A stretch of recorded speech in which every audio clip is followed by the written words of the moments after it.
pinagtapat na statement ninyo at ni Senador na si Justice Carpio. Oo. Itong nabanggit nyo nung Friday, lumaki nga sa palagay niya ang exclusive economic zone.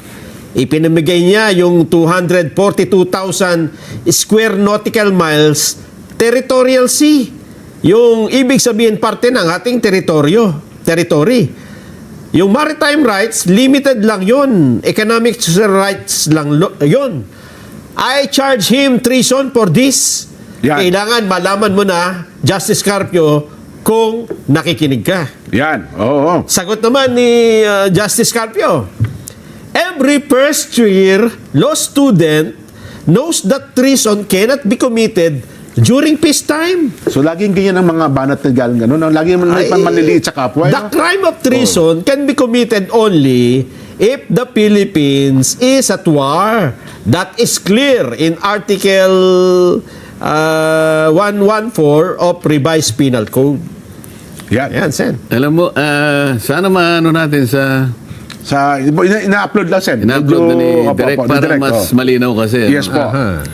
Doon lang sa pagsagot niya dyan, nakikita mo na yung pangmamaliit sa kapwa. Opo, laging ganun, Sen. Opo. So, ikukumpara tayo sa First year law student. first law student. Ano?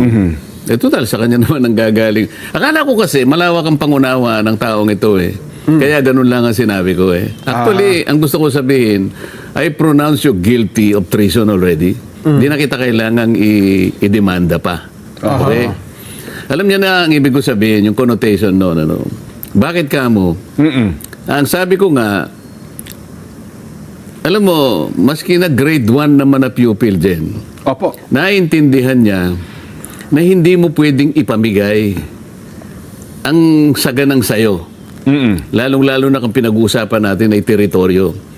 Ang territorial sea kasi dyan, sabi ko nga, ito'y parte ng sovereignty ng isang bansa.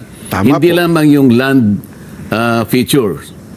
Ang kabuuan po ng land features ng ating bansa ay 300,000 square kilometers.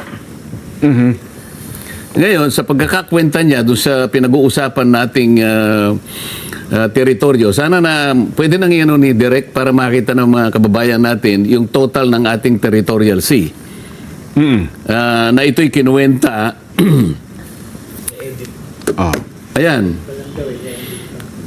Makikita mo dyan, Jen Nelson, na ang computed na territorial sea ng ating bansa ay 274,136 square miles. Square miles yan, ano? Opo.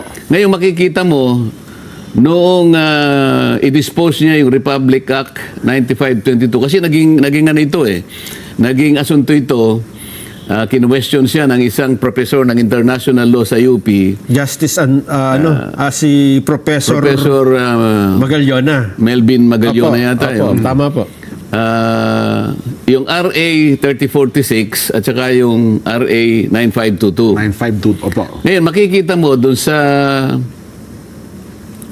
kanang bahagi ng column, ang natira na lang ay, basahin mo nga dyan, 32,106 square nautical miles. Oo. Oho. So nakita mo, halos mahigit 244,000 square miles ang nawala sa ating territorial Nabawas. sea. Opo, ha. Sabi ko nga rito, kahit grade 1 siguro dyan, maintindihan niya, hindi mo pwedeng ipamigay ang teritoryo ng iyong bansa. Opo. Kasi magkakasala ka sa ating saligang batas. Yan ay nakasalig dyan sa pag-usapan. Tatlong saligang batas ang pinag-uusapan dito eh. Yung 1935 Constitution na 2 treaties ang pinag-uusapan dyan. Yung treaty between the United States and Spain. Pagkatapos, basahin na lang natin siguro para hindi tayo magkamali, ano?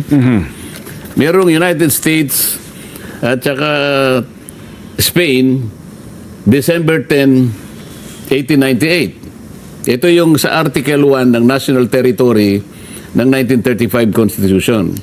At binabanggit dyan, ang treaty naman between the United States and Spain, November 7, 1900. Okay. At pagkatapos, Yung panghuli, United States and Great Britain, January 2, 1930. Okay. Opo. Dito in-stipulate yung hangganan ng ating sovereignty.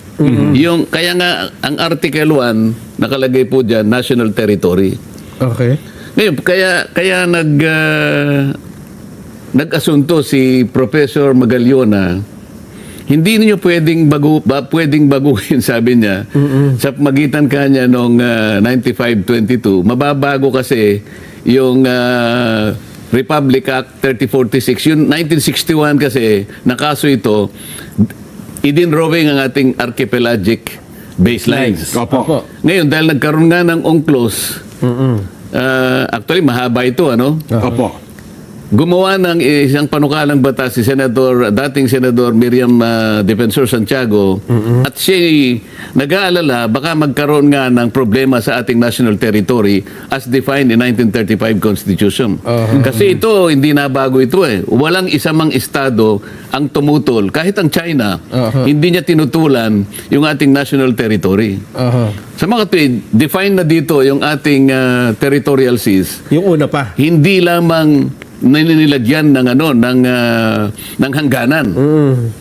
Hindi nilagyan ng hangganan. Kaya nga sabi ni yumaong Senator Miriam Santiago, kaya ako ginawa ito. Opo. Para sa ganun ay hindi magkaroon ng possible conflict sa UNCLOS na magiging enforceable na sa atin. Dahil nakikita niya darating na yung 1994 na eh. Ayan. Meron tayong obligation under the UNCLOS. Ganyan. Anyway, sa mga susunod na pagkakataon, binibigyan ko lang ng halimbawa. Opo. Ngayon, sa panig kasi ng gobyerno, kinuwenta nila yan. Ngayon, sabi ni Professor Merlin Magallona, i-amend natin ang ating constitution bago po nyo gawin yan. So, okay. ang unang problema rito, Opo. paano nyo i-amend itong national territory, miski na nung sumunod na saligang batas natin dyan, Opo. kahit hindi na-mention itong mga territories, minintain natin yun eh. Dahil Opo. walang sinabi na ating inaalis ang epekto ng mga tatlong treaties na nabanggit ng 1935 Constitution. Oh, maliwanag yung posisyon ni Professor Magallona.